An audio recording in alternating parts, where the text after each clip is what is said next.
उपस्थित सभी विद्वान कथा रसिक स्नेह में बालक व्यासपीठ से सबको जय सीताराम।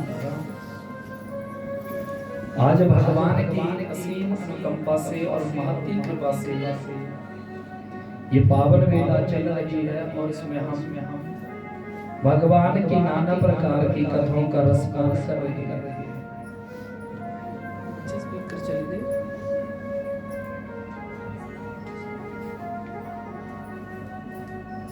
भगवान जी की असीम अनुकंपा से असीम कृपा से ये पावन वेला हम सब के लिए प्राप्त हुई। पिछली आवाज बताओ।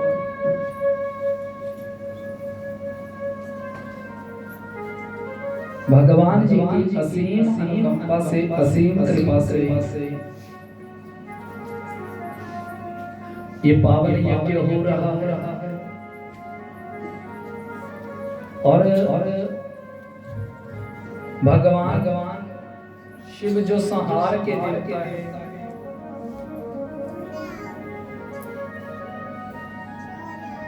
भगवान शंकर की कथा से तीन कुलों का उद्धार होता है। माता का कुल, पिता का कुल और पत्नी का कुल।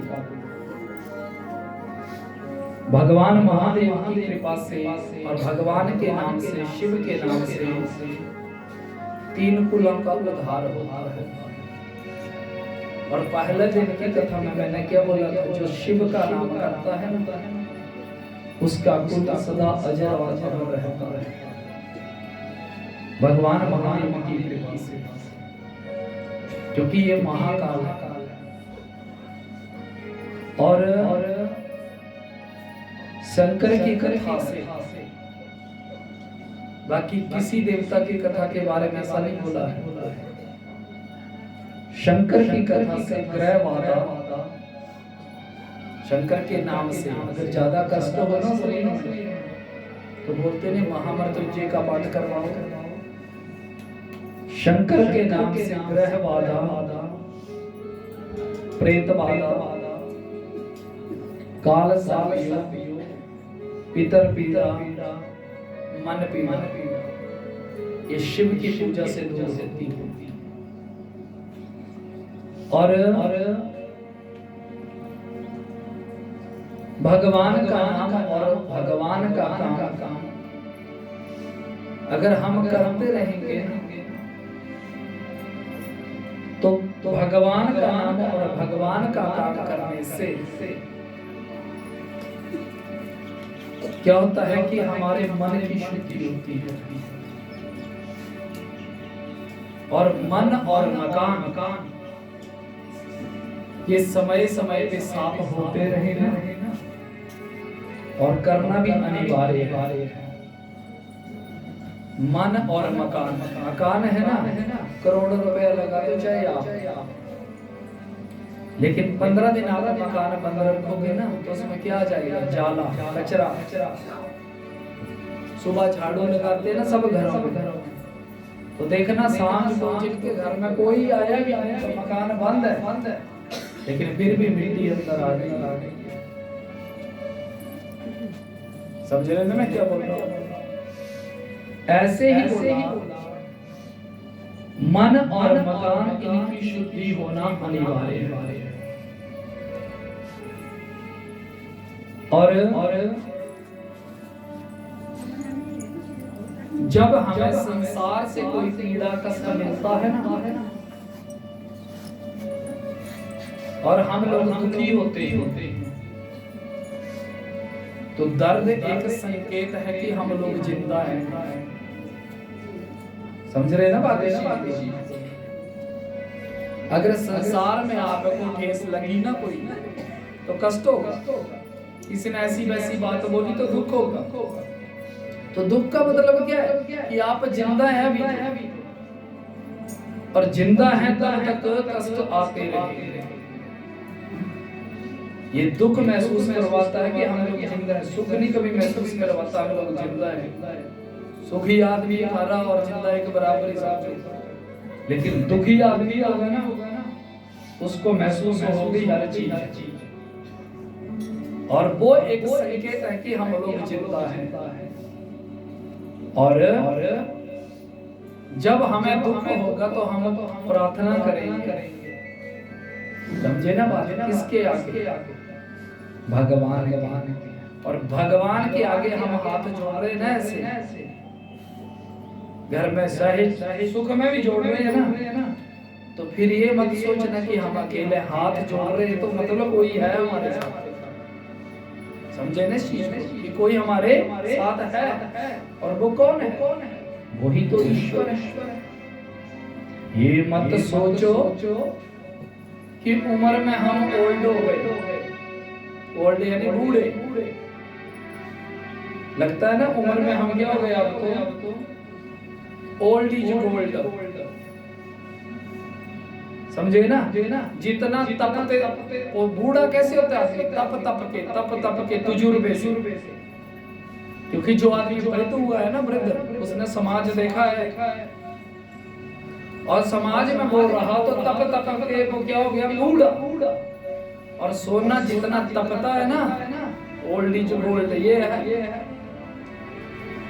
बोलो प्रिंसिपल साहब बैठे हैं तो खुद अंग्रेजी के लेक्चरर थे। बोलो यानी जितना तपोगे ना समाज में, उतना सोना बनोगे तुम, सोना। लोग आपके पास आएंगे पूछने के लिए, बताओ क्या करें, परेशानी आ गई, क्या करें। लेकिन ये तब आएंगे लोग भी जब आप भगवान से जुड़े हो। लेकिन अगर आप भगवान से नहीं जुड़े हैं ना, तो कोई आपके पास नहीं आएगा। ये सिर्फ नाम के बूढ़े हुए आप। इसलिए देखो, समय पे जब हमारी छोटी मोटी जिम्मेदारियां पूरी हो गई ना, तो अपने मन को नित्य भगवान के नाम से साफ करो। और मन की शुद्धि सिर्फ एक ही नाम कर सकता है, वो है भगवान का नाम और भगवान का काम। आइए भगवत नाम से कथा में प्रवेश करें। बोलिए शंकर भगवान की जय। जय राधा, जय जय राधा रमण हरि बोल। जय जय राधा रमण हरि बोल। जय जय राधा रमण हरि बोल। जय जय राधा रमण हरि बोल। जय राधा रमण हरि बोल। जय जय राधा रमण हरि बोल। जय जय राधा रमण हरि बोल। जय जय राधा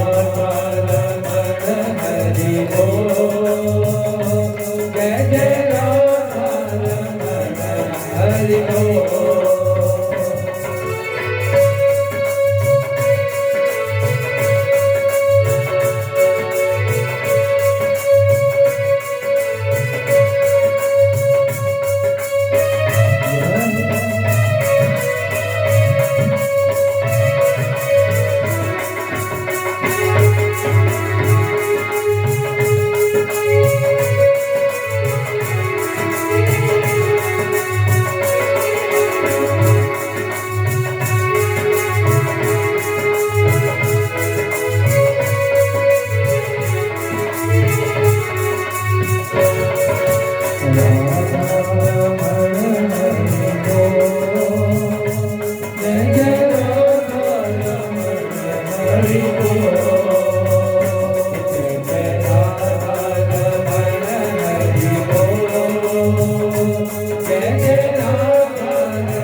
हरि बोल।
श्री सूत जी महाराज सोनकादि प्रयागराज में शिव महिमा का रसपान करवा रहे हैं और ब्रह्मलोक के बीच में श्री ब्रह्मा जी देवर्षि नारद को कथा सुना रहे हैं। कल के सत्र में आपने सुना कि मां सती ने अपनी देह का वसान कर दिया। और क्यों किया? बोला उन्हीं के पिता तक्ष ने उनके पति शिव की निंदा की। शिव की निंदा की, द्रोह कर लिया। और उस द्रोह के बीच में क्या हुआ? उस द्रोह में क्या हुआ कि जिस यज्ञ को दक्ष कर रहे हैं उस यज्ञ ने ही राजा का नाश कर दिया।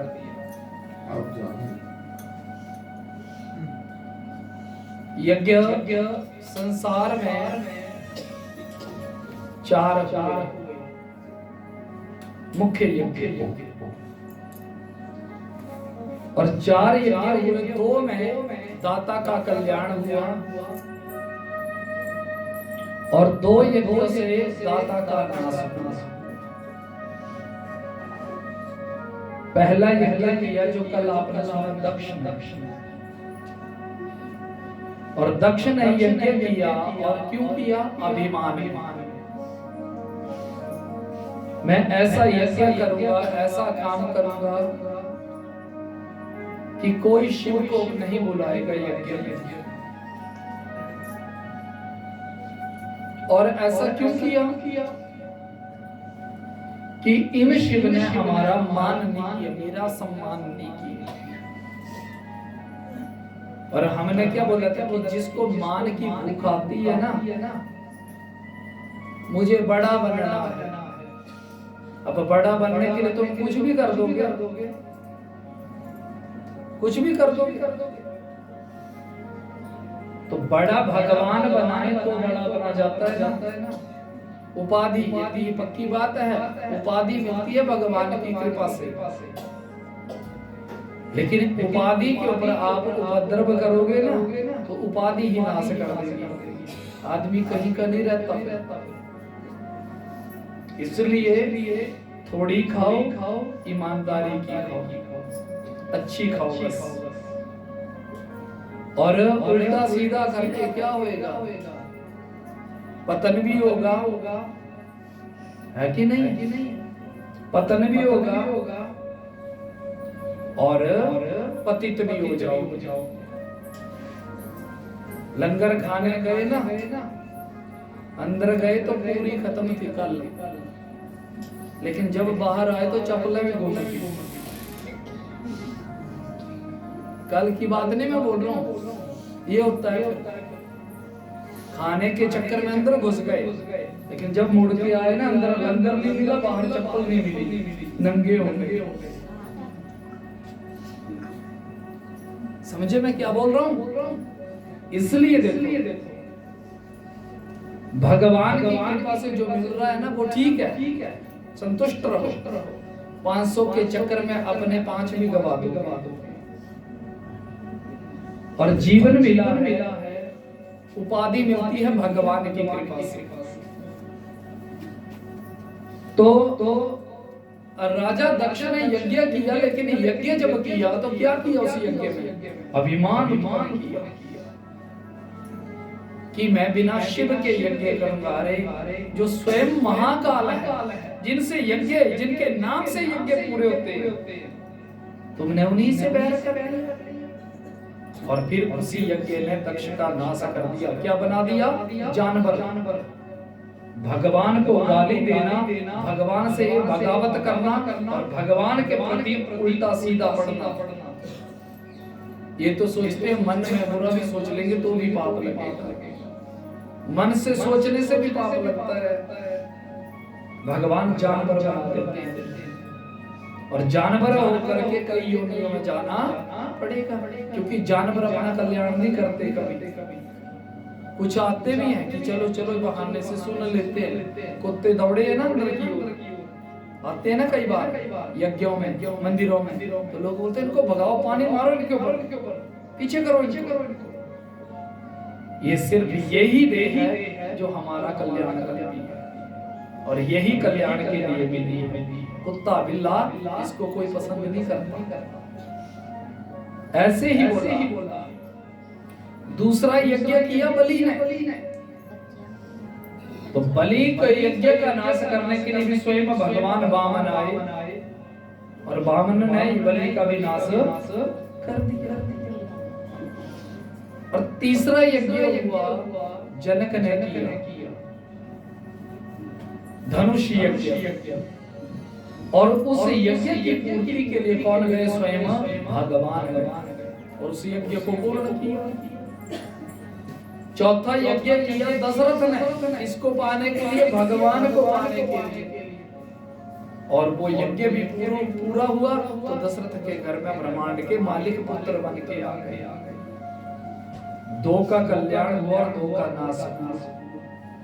इसलिए देखो जीवन के बीच में जब भी यज्ञ में जाना है, करना है ना, कुछ भी करना, तो अभिमान से परे हो जाए, पानी से भी पतले रहना पड़ता है। ऐसे ही बोला जब वो यज्ञ खत्म हो गया, तो शंकर भगवान जी सती के मृत शरीर को लेकर के ब्रह्मांड में घूमने लगे।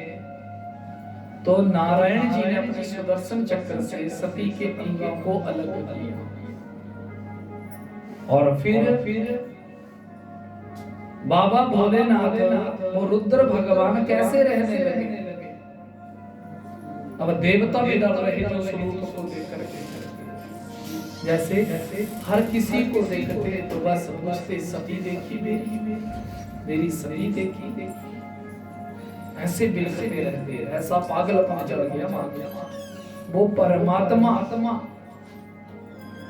ऐसी लीला करने लगे।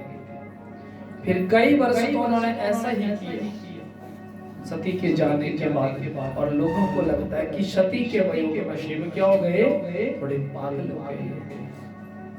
लेकिन वो ब्रह्मांड के मालिक, वो तो सिर्फ अपनी लीला करना। ऐसे ही फिर भगवान कैलाश के ऊपर चले गए और समाधि लगा ली।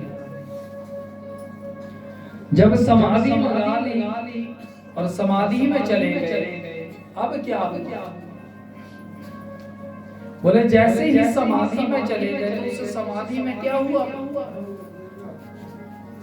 बोला उस समाधि को देख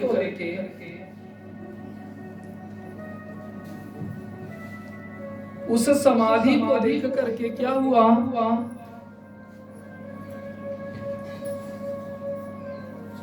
सारे देवता डर भी गए, लेकिन पीछे से क्या हुआ कि एक असुर हुआ जिसका नाम था तारका असुर। उसने श्री ब्रह्मा जी का तप किया,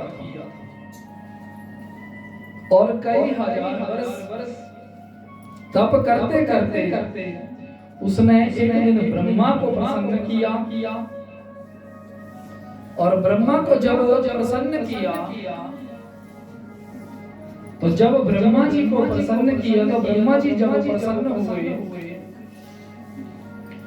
तो तारका असुर के पास गए। और तारका असुर के पास जैसे ही गए तो कहा, पुत्र तारक, कहो हम आपका क्या मनोरथ पूर्ण करें।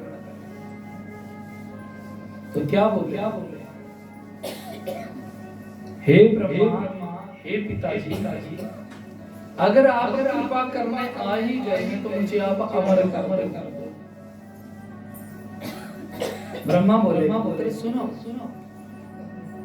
अमर करना हमारे बस में नहीं है। क्यों? अमर वो ही कर सकता है जो खुद अमर हो। तो तुम ऐसा करो, कोई दूसरा वरदान मांग लो हमसे। जब कहा दूसरा वरदान मांग लो, तो दूसरा वरदान जब मांगा तो क्या मांगा कि अगर मेरी मृत्यु हो तो शंकर के अंश से, यानी शंकर के संतान हो, शंकर की संतति हो, वो संतति मेरा वध करे। ब्रह्मा ने कहा तथास्तु, ऐसा ही हो। और फिर ब्रह्मा चले गए। तारका असुर खुश हो गया। क्यों खुश इसलिए हुआ कि ब्रह्मा जी की पत्नी ने तो अपने देह का विसान कर दिया था, शरीर छोड़ दिया था। उन्होंने तो अपनी शरीर को छोड़ दिया था। तो उन्होंने सोचा जब शिव की पत्नी, शंकर की पत्नी नहीं है तो बेटा कहां से होएगा। तो फिर उसने क्या किया, पाताल लोक में कुछ दिन ठीक रहा, लेकिन जब संपन्न हो गया था ना सब कुछ से, तो इसने सोचा मैं अपने वरदान की ट्राई भी तो करता हूँ, कोशिश करता हूँ देवताओं को जीतने का, और मुझे तो स्वर्ग का सिंहासन भी चाहिए, इंद्र का सिंहासन चाहिए। और फिर इसने जाकर के क्या किया, स्वर्ग लोक के ऊपर आक्रमण कर दिया। जैसे ही स्वर्ग के ऊपर आक्रमण किया तो देवता कुछ समय तो लड़ते रहे, लड़ते लड़ते इतना समय बीत गया कि फिर देवता थक गए। और जब देवता थक गए, जब देवता लोग थक गए तो क्या हुआ, श्री सूत जी महाराज कहते हैं कि हे सौनक आदि ऋषियों, देवताओं ने अपने आप ही वो सिंहासन छोड़ दिया। और जब वो सिंहासन छोड़ा, जैसे ही वो सिंहासन छोड़ा तो वहां पर किसका शासन हो गया, तारका असुर का। तारका असुर नाम का जो दैत्य था उसका शासन स्वर्ग के ऊपर भी हो गया। सारे देवता ब्रह्मा के पास दौड़े, हे ब्रह्मा जी, हे ब्रह्मा जी,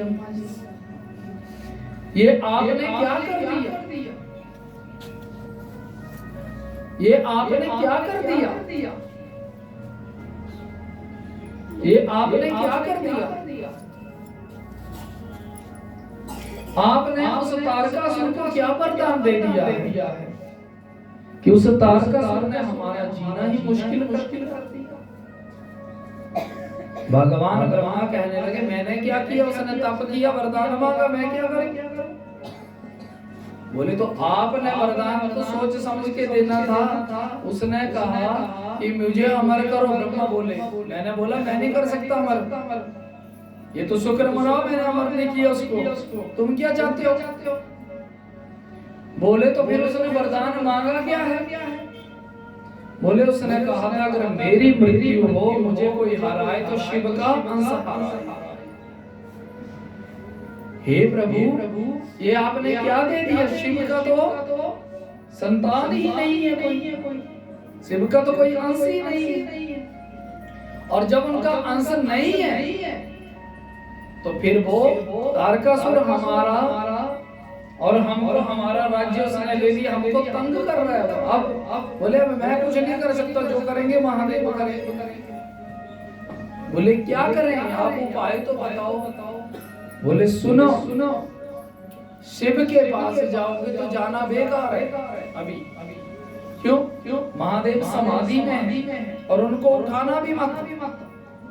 अगर अपनी सलामती चाहते तो उनको उठाना मत, क्योंकि वो स्वयं स्वयं बैठे हैं, स्वयं उठेंगे। और जो भी उनको उठाने का प्रयास करेगा ना, वो भस्म हो जाएगा। इतना याद रखना। जैसे ही यूं कहा कि वो भस्म हो जाएगा, तो श्री सूत जी महाराज कहते हैं कि हे सौनक आदि ऋषियों सुनिए। अब क्या हुआ, वो तारका असुर के भय से देवता जब ब्रह्मा के पास रोए तो ब्रह्मा ने बोला हम आपको भी उपाय बता सकते हैं। बोले क्या? बोले शिव अपनी शक्ति को दोबारा धारण करे। जो सती रूपी शक्ति चली गई ना, अगर वो दोबारा आ जाएगी तो जैसे ही दोबारा आएगी और शिव उसका पाणी ग्रहण संस्कार करेंगे तो फिर संतान उत्पन्न होगी। अच्छा, हाँ, बोले सुनो, इस समय धरती के ऊपर जो राजा हिमाचल है और उनकी जो पत्नी है मैना, वो जानते हो मैना कौन है? बोले नहीं। अरे वो पितरों की कन्या है, पितरों की 3 कन्याएं थी और तीनों कन्याओं ने ही भगवतियों को प्रकट किया। त्रेता युग में जनक की पत्नी कौन? सुनैना। और सुनैना ने किसका लालन पालन किया? जानकी का, सीता का। सीता कौन थी? सीता अयोनि जाति, सित भाग से मिली थी ना। जमीन में हल बो रहे थे ना जनक, अकाल पड़ा था, सोने की हल थी। सुनैना हल खींच रही थी और पीछे हल कौन दबा रहा था? जनक। भूमि शोधन कर रही थी यज्ञ के लिए। तो हल फंस गया था जमीन के अंदर। सित भाग, सित जहां आगे का जो कुंडा हाथ लगता है ना, अपनी बोली में क्या बोलते हैं? लोहाड़ू लगता है ना, उस भाग को कहते हैं सित। वो सित भाग जब जमीन के अंदर फंसा था तो एक मुंजसा निकली, एक संदूक निकला था। और मुंजसा जब खोली गई तो उसमें क्या देखा? एक कन्या थी, सित भाग से मिली, नाम पड़ा सीता। और सीता की मैया बनी सुनैना। ये भी पितरों की एक कन्या थी। दूसरी मिली कौन? राधा रानी। किसको? वृषभानु की पत्नी श्रुतकीर्ति। जो उनको एक कमल के फूल के ऊपर कन्या मिली। और वृषभानु की पत्नी जो थी ये भी पितरों की कन्या, जिसको श्री जी की प्राप्ति हुई थी। कहाँ? वो मथुरा धाम है ना, उसमें जो एक रावल गांव है, उस रावल गांव में वो उस तालाब में उस कमल के ऊपर जो श्री जी की प्राप्ति हुई थी। ऐसे ही ये 3 कन्याएं हैं। कहते हैं कि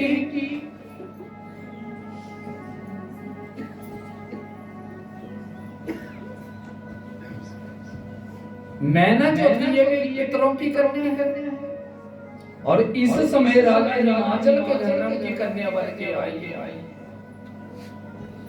राजा हिमाचल की पत्नी बनी हुई है और वहां पर वो रह रही है। हाँ, उनको प्रेरित करो ताकि उससे बड़ी पवित्र आत्मा नहीं हो सकती। राजा हिमाचल और माँ मैना, ये पवित्र 2 आत्माएं हैं।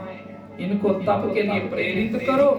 और हाँ, अगर इन्होंने तप कर लिया तो तप के द्वारा फिर आप उनको कहना कि माँ भगवती को कन्या के रूप में पाना। बोले ठीक है। सारे देवता ब्रह्मा माँ भगवती की स्तुति करने के लिए इकट्ठे हुए पहले। और ब्रह्मा उवाच इतेयं देवै स्तुता देवी दुर्गा दुर्गति नाशनी। देवता कहने लगे, ब्रह्मा स्तुति गाने लगे, हे माँ, दुर्ग नामक राक्षस का उद्धार करने वाली और देवताओं के संकट का नाश करने वाली, हे जगत जननी जगदम्बा माता दुर्गा, आप हमारे सामने प्रकट होइए। दुर्गा नाम क्यों बड़ा मारा? दुर्ग नाम का दैत्य मारा था माँ ने, तो नाम है दुर्गा। आपने दुर्ग नामक असुर का वध किया था, राक्षस का वध किया था। और मैया आपने पहले भी देवताओं की विपत्तियों का नाश किया। हे जगदम्बे, आप शिवा है, आप चंडिका है। हे माँ, आप त्रिदेव जननी है, आप प्रकट हुई। सुनते ही कहते हैं देव स्तुति सुनते सुनते माँ भगवती प्रकट हुई। और जब भगवती प्रकट हुई, हे हरे हे विहे देवा मुनियश्वत सर्वे शृणोतु मद्वाक्यं प्रसन्न अहं न संशयः। क्या बात है बाबा? हे विष्णु जी बोलिए क्या बात है? हे देवताओं बोलो क्या बात है? बोले माँ, देवता कहने लगे माँ हम बड़े भारी दुखी और संतान अगर दुखी हो ना तो वो किसके लिए रोती है? कितना भी कष्ट हो ना शरीर में, बीमारी लग जाए ना, चारपाई के ऊपर पड़े है ना, तो पिता पिता नहीं बोलता कोई, क्या बोलते हैं? हाय माँ, हाय माँ, बोलो है ना बात? बोलते ना सब। लेकिन तीन जे हाय माँ बोल दिया ना, हाय पे तो ये रोकने चले, बोलो इन्होंने मुंह से निकली हाय बात, हाय माँ, बोलो है ना बात? इसलिए देखो कितना भी कष्ट होता है ना, तो याद किसकी आएगी? माँ की। तो ऐसे ही देवता भी बोले मैया हम बड़े भारी कष्ट में हैं, और मैया हमारे कष्ट की आप निवृत्ति करें माँ, हम बड़े भारी दुखी हैं। माँ पूछने लगी क्या बात है? बोले माँ हम चाहते हैं कि आप धरती के ऊपर अवतार लें और जो शिव भगवान इस समय अकेले हैं, आप उस शक्ति को धारण करें, जिस शक्ति को महादेव धारण करें, और धारण करने के बाद मैया आप उस शक्ति को धारण करें, अवतार लें, और वो अवतार जो शिव भगवान की शक्ति उनके वाम अंग में विराजमान हुए और तारका असुर नाम दैत्य का उद्धार करे। माँ हम उस तारका असुर के दुख से दुखी मैया, हम बड़ा भारी कष्ट पा रहे हैं। उसने हमारे घर ले लिए, हमारे राज्य ले लिए, हमारा सब कुछ ले लिया और बार बार आक्रमण कर रहा है, बार बार कष्ट दे रहा है। माँ आप हमारी प्रार्थना स्वीकार करें।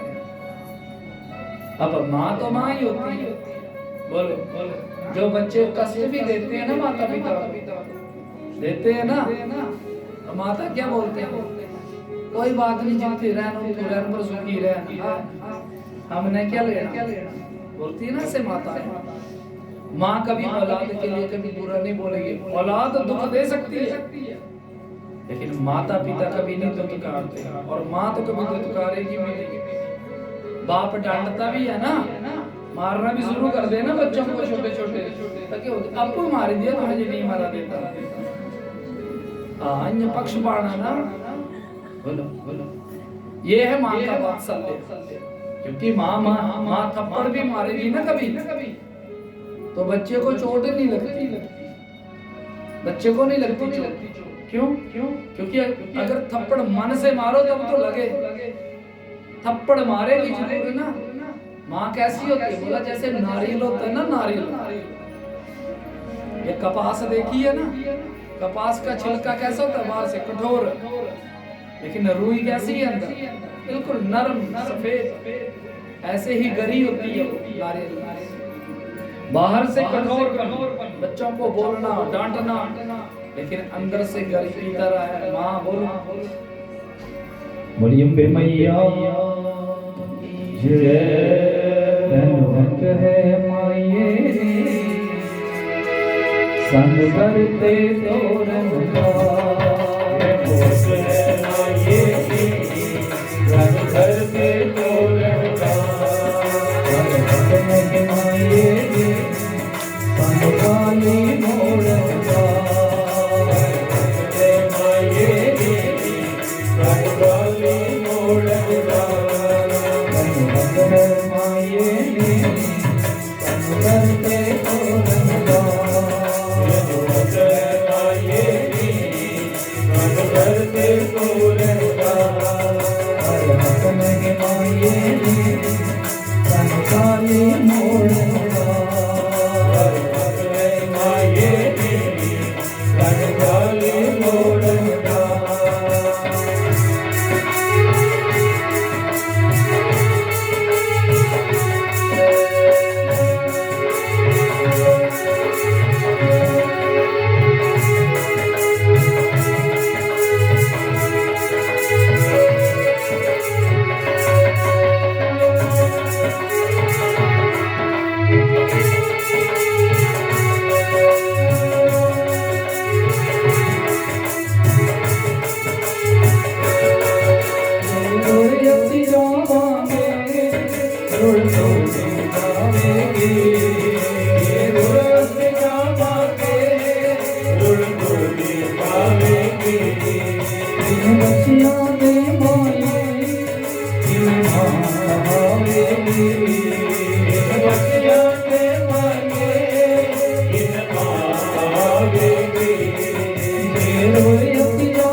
कर रोलंगा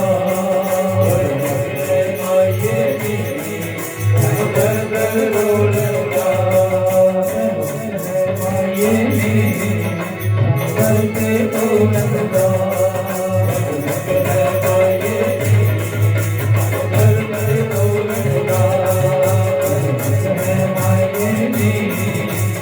करके तोड़गा करके तोड़गा बोलिए मैया जय हो जे रोड़े असी जावांगे रुड़ तो भी जावेगी बिन बचिया ले माये कि मैं मारे सानो हक है माये सुख दुख नो मोरना पर हक नहीं माये तेनु दर दर दर और बच्चे वो देवता रो रहे मां आप कृपा करें मां ने जैसे ही सुना देवी उवाच अवतारं करिष्यामि निशितौ पूर्णना संशयः हे देवताओं मैं पृथ्वी पर पूर्ण अवतार ग्रहण करूंगी और इसमें कोई संदेह नहीं है बोला। और हे देवताओं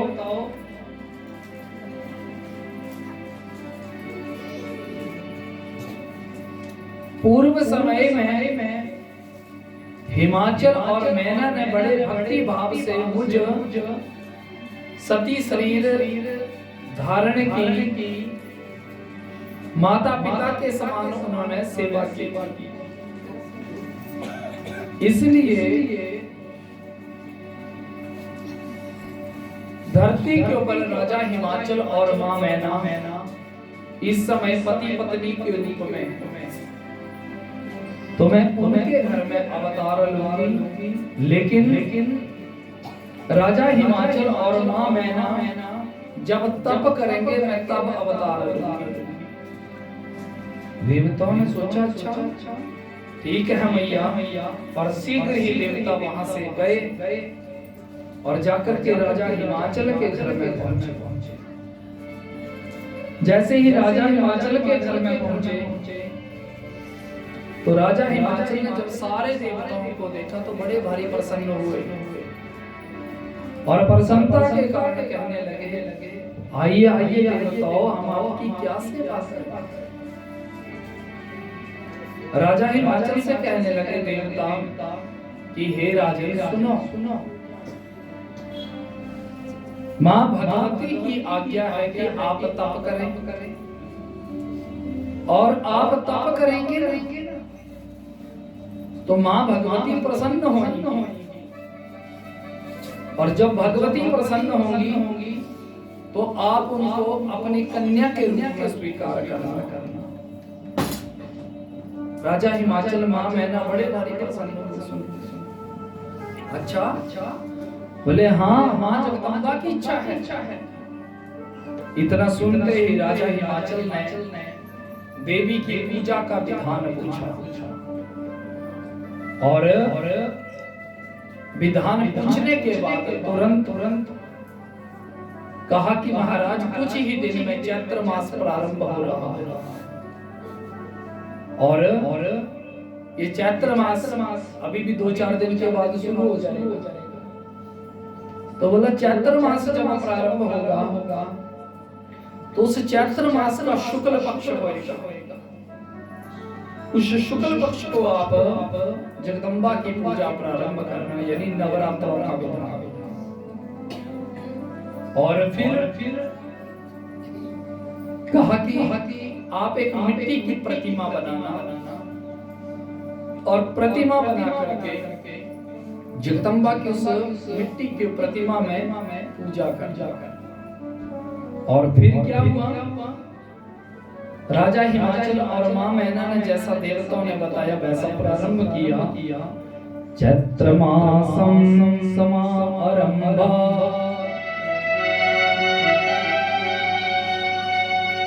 सप्तविंशति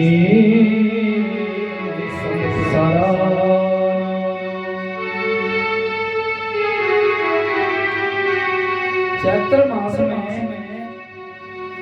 अष्टमी के दिन उन्होंने व्रत को प्रारंभ किया और बोला एक बालू की प्रतिमा बनाई। एक बालू यानी मिट्टी की क्या बनाई, प्रतिमा। और कुछ संप्रदाय ऐसे निकले हैं वो बोलते हैं कि मिट्टी की मूर्ति पूजना बेकार है। बोलो मिट्टी की मूर्तियों की पूजा करना बेकार है। फिर क्या पूजा किसकी करनी है, बोलो किसकी करनी है? बोले अग्नि जलाओ जिसमें स्वाहा स्वाहा करते रहो, पर अग्नि नहीं मूर्ति है। स्वाहा भी तभी डालेंगे ना जब आग दिख रही है। और अगर मूर्ति पूजा निषेध है तो बाकी सब चीजें निषेध है। समझे ना बात? जो मूर्ति को मना करते हैं ना, मूर्ति पूजा निषेध है, तो बाकी समझना कुछ भी नहीं है, सब कुछ निषेध है। बोलो राम ने रामेश्वरम की जो स्थापना है ना शिवलिंग भगवान की, रामेश्वरम की, वो किसकी प्रतिमा थी? राम ने नहीं बनाया मिट्टी का लिंग। यहाँ भगवती को पाने के लिए राजा हिमाचल और ये जो लोग हैं ये इन देवताओं से बड़े थोड़ी है। ये सिर्फ लोगों को गुमराह करने की बात है कि मूर्ति पूजा मत करो, ये मत करो, वो मत करो। करना क्या है? करना क्या है? कई लोग बोलते हैं ना ये नदी बह रही है ना सुजानपुर के पास ब्यास, इसी में नाल दो हड्डियां रुड़ाने में नदी। बोलो अरे अस्थि विसर्जन के लिए, देवताओं के कल्याण के लिए गंगा है। गंगा में बस जैसे फूल डला नहीं, हड्डी डली नहीं और पानी हो जाती है। इतनी समर्था किसी नदी में नहीं है। ये तब आई है स्वर्गलोक से। बोलो मैंने क्या बोला था कि गंगा जल घर लाते हैं ना, हरिद्वार का ही गंगा जल घर लाया जाता है। काशी का गंगा जल भी नहीं लाते, काशी की मिट्टी घर नहीं लाते, गंगा की मिट्टी भी घर ले आते हैं। क्योंकि हरिद्वार यानी यहाँ भगवान का विराट जब हुए थे ना बामन, तो एक पैर यहीं गिरा था भगवान का, एक पैर यहीं रखा था परमात्मा ने, और दूसरा ब्रह्मलोक में गया। ये कोई साधारण धरती नहीं है। हरिद्वार जहाँ भगवान की मणि है, जो ब्रह्म कुंड है वहाँ भगवान की मणि है, गंगा उसके ऊपर से निकलती है, तब वो पवित्र है इतनी। और यहीं का जल घर लाया जाता है। अन्य अब गंगा तो ऋषिकेश में भी है, गंगा तो काशी में भी, लेकिन बोला नहीं कि गंगा काशी का जल हम तब ला सकते हैं, काशी की मिट्टी तब ला सकते हैं जितना शरीर का वजन है उतना सोना उसमें पहले डालो, तब ला सकते हैं। इतना दान करना पड़ेगा तब गंगा जल काशी का ला सकते हैं। इसलिए देखो सनातन पद्धति कुछ और है, इसमें हर चीज का विधान है। किस दिन, आज तो क्या है डेली दातन सुबह शाम बोलते हैं ना करो, दाएं दांत साफ होने। अरे एक पक्ष में 3 दिन ऐसे होते हैं उस दिन दातन करने से अपनी आयु का नाश हो जाता है। ये भी विधान। लेकिन ये भी लिखा है कोलगेट नहीं, ये औषधियों का दातुन होती थी पहले, जैसे गांधला करते हैं ना गंधेला, लेकिन किस दिन गंधेला खाना वर्जित है, किस दिन आंवला खाना वर्जित है, किस दिन मूली खाना वर्जित है, किस दिन गाजर खाना वर्जित है, किस दिन बाल कटाना वर्जित है, किस दिन बोलते हैं मंगलवार को बाल कटाना वर्जित है ना, लेकिन क्षत्रिय के लिए वो वर्जित है। क्षत्रिय लोग मंगलवार को नहीं, क्यों? मंगल जो है वो भूमि का बेटा है, समझे ना बात? क्षत्रिय को मंगलवार के दिन नहीं काटना चाहिए, बाकी के वार सब वैलिड है। वीरवार को ब्राह्मणों को निषेध है। ऐसे 12 का विधान है, अपनी मर्जी का थोड़ी है किस दिन क्या करना है, ये पद्धति बताती है। इसलिए बोला उन्होंने मिट्टी का एक मूर्ति बनाई मां की और फिर वहां पर वो पूजा करने लगे और कहा जैसे ही पूजा प्रारंभ की तो बोला निराहार एक समय कंदमूल लेते और फिर वो उपासना में बैठते। ऐसा करते ही बोला सप्तविंशति वर्ष वर्षते जगन माता जगनमयी 27 वर्ष बीत गए तप करते और 27 वर्ष के बाद माँ भगवती शक्ति प्रकट हो गई। बोली अम्बे मैया जैसे ही भगवती प्रकट हुई देवी उवाच वरं ब्रूहि महासाध्वी यते मनसि वर्तते सुप्रसन्ना च तपसा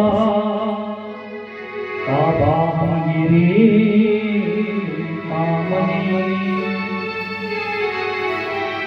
हे महासाध्वी तुम्हारे इस तप से मैं प्रसन्न हूं।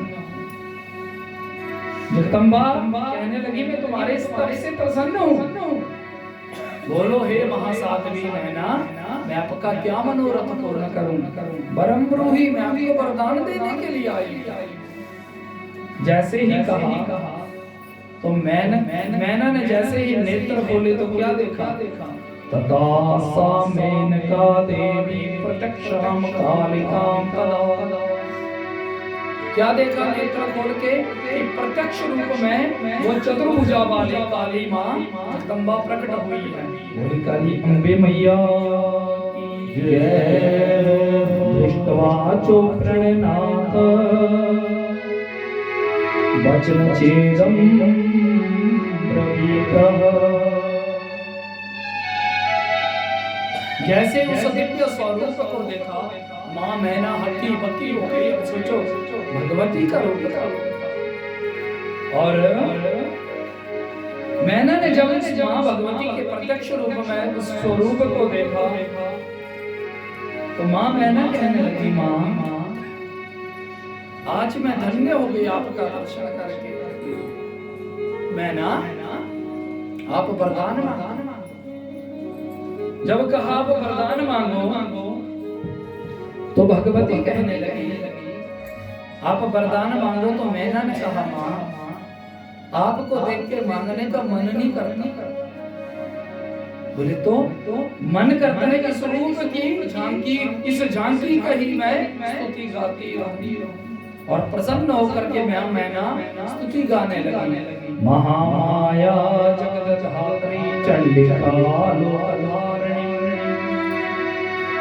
प्रणम्यां महादेवी सर्वकामार्थदायिनी। हे महामाया हे जगदात्री हे चंडिके समस्त लोकों को धारण करने वाली हे महादेवी आपको बारंबार प्रणाम है माँ बारंबार प्रणाम है।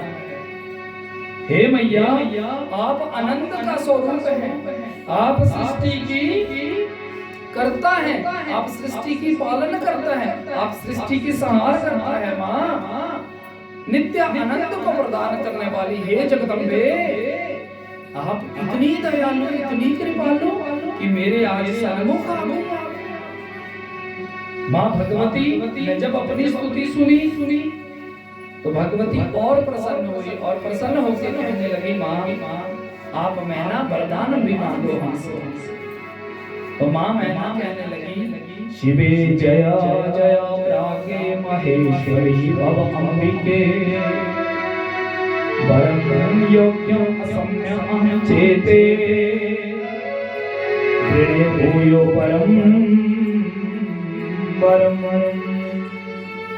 हे माँ हे शिवे आपकी जय हो, हे प्राज्ञ आपकी जय हो। अगर आपने मुझे इतने काबिल समझ लिया कि मैं वर मांगने योग्य हूँ ना, तो मैया आप इतनी कृपा कर दो मेरे ऊपर। बोला बोलिए कि आप मेरे घर में मेरी पुत्री बन के आए, मुझे कन्या का वरदान दो कि आप मेरे घर में आए। सुनते ही भगवती प्रसन्न हुई और कहा ठीक है मैना, मैंने तुमको तथास्तु कहा, मैं तुम्हारी पुत्री बनूंगी, लेकिन सुनो सतपुत्रा, मैं तुमको 100 पुत्रों का वरदान देती हूँ। संभवंतु भवतया वीर्यसायुता, और वो एक से एक वीर्यवान होगा, बलवान होगा। ऐसे 100 पुत्र तुम्हारे पास होंगे। मैं तुमसे संतुष्ट हूँ और तुम आबाद में मैं तुम्हारी कन्या भी बन के आऊंगी। और सुनते ही वरदान देकर के माँ धीरे धीरे आंखों से ओझल हो गई। बोली अम्बे मैया जय, अम्बे मैया जय। और फिर समय आने पर माँ मैना के यहाँ 100 पुत्र प्रकट हुए। मैना का पर्वत, जिनको पंख थे, पर्वत चलते थे ये, लेकिन एक बार इंद्र से टकरा गए कुछ। तो इंद्र से जब टकराए तो इंद्र ने देखा अरे ये तो बड़े भारी उदंड है। तो इंद्र ने अपने गदा के प्रहार से उनके पंखों को काटना शुरू किया। जहां जहां वो कटते गए वो गिर करके स्थिर होते गए। ऐसे ही बोला इनके पंख काट दिए इंद्र ने। लेकिन एक पर्वत जो बड़ा बेटा था वो भाग गया। वो कौन? मैनाक।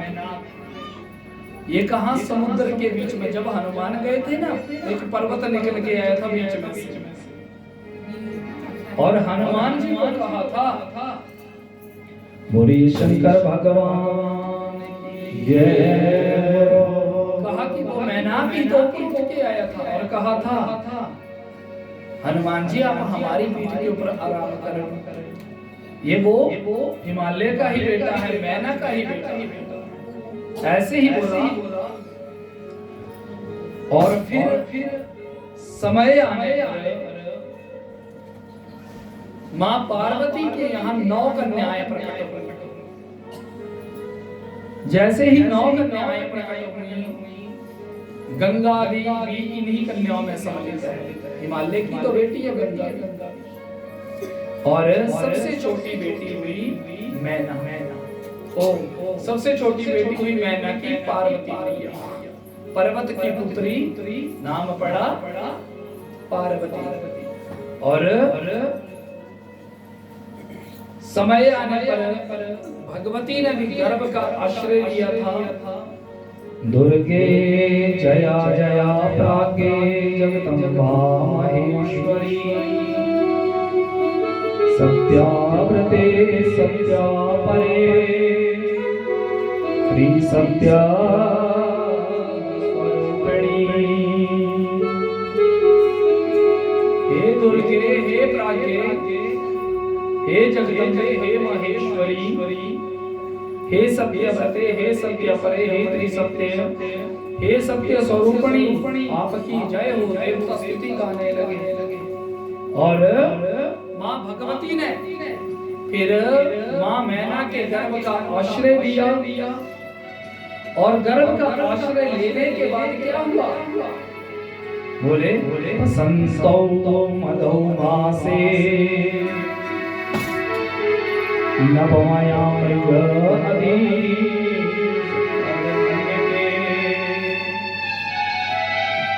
शुक्ल पक्ष चल रहा था, चैत्र मास का अष्टमी तिथि थी और मृगशिरा नक्षत्र था और आधी रात थी। और उस आधी रात को बोला वहां एक आकाश गंगा यानी आकाश से गंगा की तरह एक धार नीचे उतर के एक पुंज आया। और जैसे ही ये पुंज आया तो बोला ये पुंज साक्षात एक कन्या के रूप में यहाँ प्रकट हुआ, यानी जगदम्बा वहाँ प्रकट हो गई। बोली अम्बे मैया जगदम्बा गिरजा गिरिवर के घर आई, दुर्गा गिरिवर के घर आई, जगदम्बा गिरजा गिरिवर के घर आई, जगदम्बा दुर्गा गिरिवर के घर आई। ओ बाजे बजाई बाजे बाजे बजाई, ओ बाजे बजाई बाजे बाजे बजाई, जगदम्बा दुर्गा गिरिवर के घर आई, जगदम्बा दुर्गा गिरिवर के घर आई।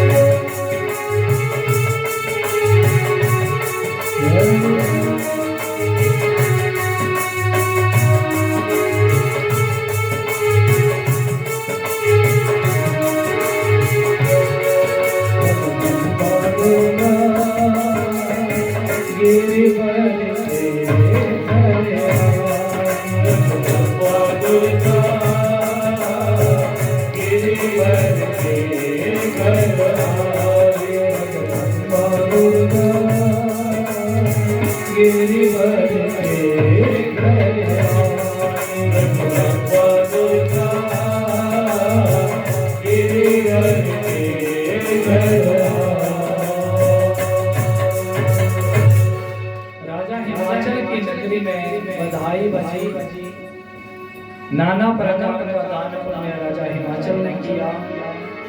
और फिर भगवती की वहां पर उस कैलाश के ऊपर हिमालय के ऊपर नाना प्रकार की बाल लीलाएं होने लगी। और फिर देवर्षि नारद का भी आगमन हुआ। एक कथा विराम के बाद कथा विराम होता है, सुनियो वीर हनुमान।